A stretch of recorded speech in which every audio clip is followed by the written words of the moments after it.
Hey my lovelies, so as you can see by the title, this video is about things that I had to stop doing and things that did not work for me with trying to lose weight, walking 10,000 steps a day. And I figured I'd bring you along on my walk as we talk about it and basically share some of the tips. And if you're new here, my name's Coco. I talk all things fitness, self-development, and wellness. And I'm also a registered nurse. You might as well subscribe and join the tribe. Also, comment down below what your fitness goals are right now, how many steps a day you typically get, and let's root each other on. But I want to talk about one of the main things that I had to stop doing when it comes to weight loss, especially with my walks, and relevance to that is I had to stop fasting when I went on my everyday walk. So before, I used to just go straight on my walk, not eat really anything, and just hold that for when I finish up with my walks and say, I'm gonna eat when I get back. These days, I'm walking 10,000 steps all at once. Right now, I'm on my walk and try and knock them out all at once. So with that being said, that takes a lot of energy. Although, yes, it is walking, it is ultimately different from running or doing some sort of high intensity interval workout.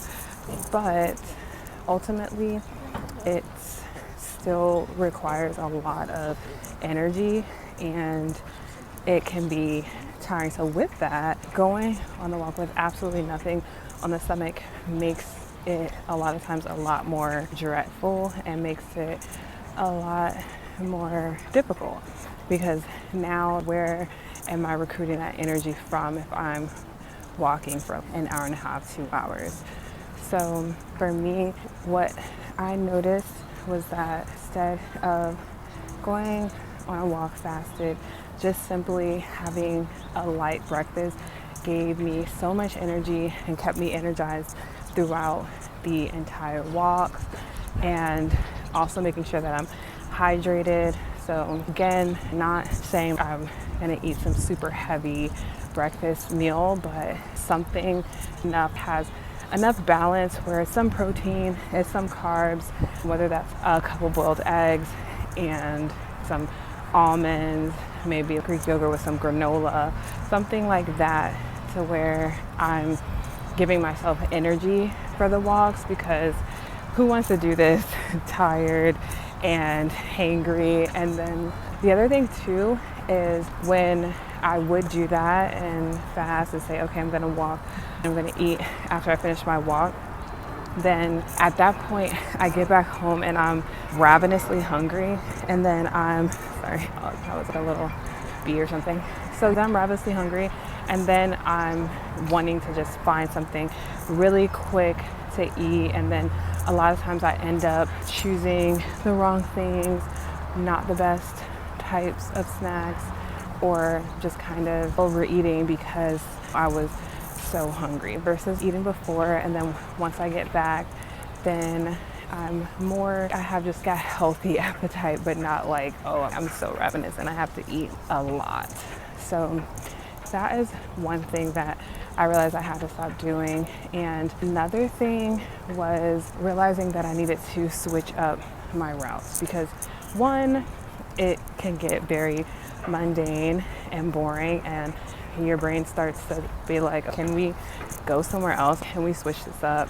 Your brain starts to get bored of it, and not only that, but then that starts to become less motivated to continue to go on the walks every day, going the same exact route, because it's nothing new, nothing inspiring, nothing to really switch it up, especially when the weather is good, not too crazy hot, and not too cold, anything like that.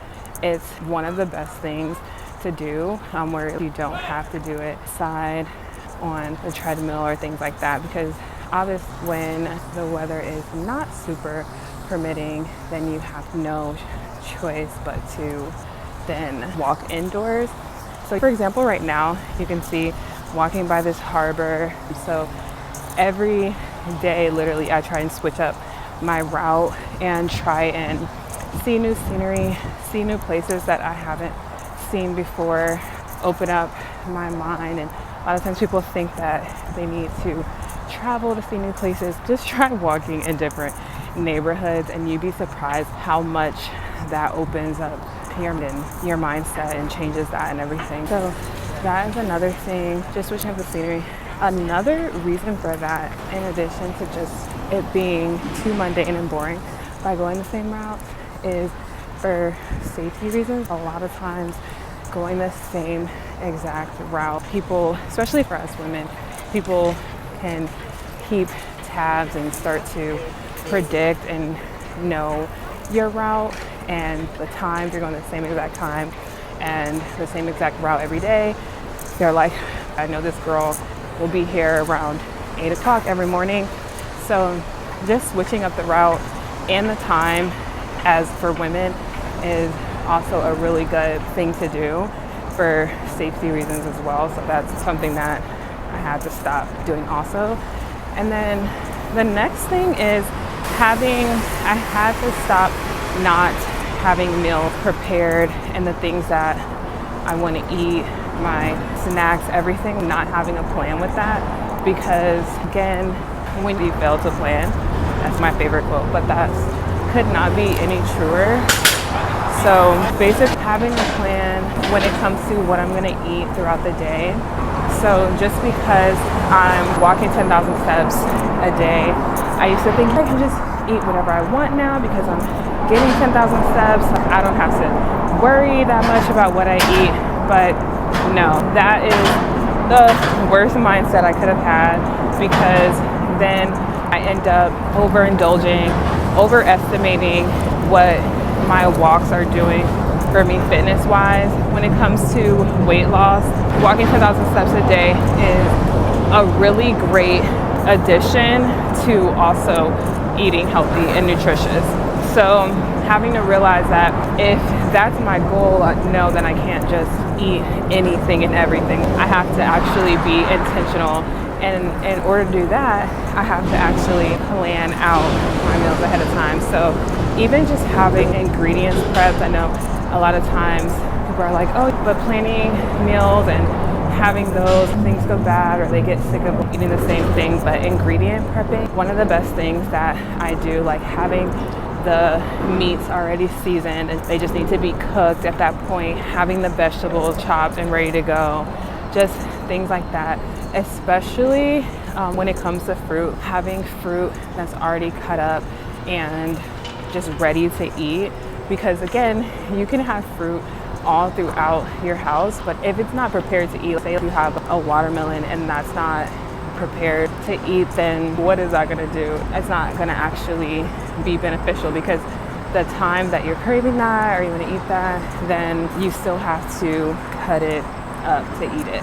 And all the time and energy that takes, by the time you just reach for some chips instead, reach for something else, like the quicker thing. So that is another tip that I have, and what I had to stop doing is not being prepared and actually planning that out, them cut up, actually having them ready to eat. So that is another thing that I had to stop. And another thing I had to stop doing when it comes to weight loss and getting my 10,000 steps is neglecting stretching. So once you start getting around 10,000 steps a day, your body is going to notice. It is going to tell you that by being sore. And in order to alleviate a lot of that, I had to realize that I had to start incorporating stretching. And before, I was barely doing that whatsoever. I thought like stretching was only for when you go running and things like that, but I realized that it is just as important, especially with walking long distances. It is very important to stretch before, after, get the blood pumping, get your legs and your body ready for the long walks. It's just, I would underestimate how important and good it is to do that and stretch. So that is something that I've incorporated in my walks, after my walks, and also just doing certain exercises like yoga, maybe watching a YouTube video, really stretching, and that helps so much more with not being as sore when it comes to my walks, because like I said before, oh my goodness, especially starting out and getting to that number of steps, your body is basically in shock, wants to rest, and then that's an easy way to feel burnt out from walking. So basically, instead of getting to that point and then realizing after the fact, just being proactive and making sure to definitely get those stretches in as well. And then the next thing that I would do before is that I had to stop doing when it comes to walking 10,000 steps a day is not planning accordingly on my busy days. So when I don't have super busy days, I'm able to walk my 10,000 steps all at once. I am today. But then on actual busy days, then I have to actually break it up in between and then go from doing it all at one time to perhaps some in the morning and then some on my lunch break, some if I find a 15-minute break somewhere throughout the day, and then in the evening. So I think especially starting out, trying to do it all at once and making it where it's overwhelming and making it to where it becomes just cumbersome and forcing yourself to get it done all at once is probably not something to do, and it can be very discouraging and make you want to give up altogether on it. So my advice for that, especially starting out, is just to definitely split it up, and that's what I had to start doing. So, but again, on the days where I do have time and I'm not my schedule isn't super full, then that's where I can say I'm gonna actually break it up throughout the day. So let me know down in the comments which of these have resonated with you, which of these you can relate to or make sure that you avoid. And also, if you haven't already, make sure to like and subscribe, and I can't wait to see you in the next video.